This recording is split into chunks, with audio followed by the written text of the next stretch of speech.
કારણે અનેક વિસ્તારોમાં ભારે નુકસાન થયું છે. અનેક વેપારીઓને મોટો આર્થિક ફટકો પડ્યો છે. વરાછા વિસ્તારના પોદાર આર્કેડ સહિત અનેક શોપિંગ સેન્ટરોમાં વરસાદી પાણી ભરાઈ જતા દુકાનોમાં રહેલા માલ સામાનને નુકસાન પહોંચ્યું હતું. પાણી ભરાવાની સ્થિતિને કારણે વેપારીઓને કરોડો રૂપિયાનું નુકસાન થયું હોવાનું સામે આવ્યું છે.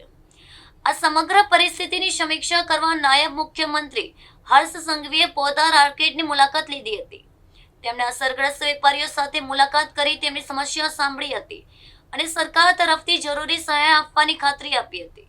વેપારીઓએ પોતાની મુશ્કેલીઓ અંગે રજૂઆત કરી હતી. તંત્ર દ્વારા નુકસાનનું સર્વેક્ષણ કરવામાં આવ્યું હતું અને રાહત કામગીરી હાથ ધરાઈ છે. શહેરમાં પાણીના નિકાલ અને સફાઈ માટે પણ કામગીરી તેજ કરવામાં આવી છે. અતિવૃષ્ટિથી થયેલા નુકસાનને પહોંચી વળવા વહીવટી તંત્ર સતત પ્રયાસ કરી રહ્યું છે. સરકાર દ્વારા અસરગ્રસ્તોને યોગ્ય મદદ મળી રહે તે માટે જરૂરી પગલાં લેવામાં આવી રહ્યા છે.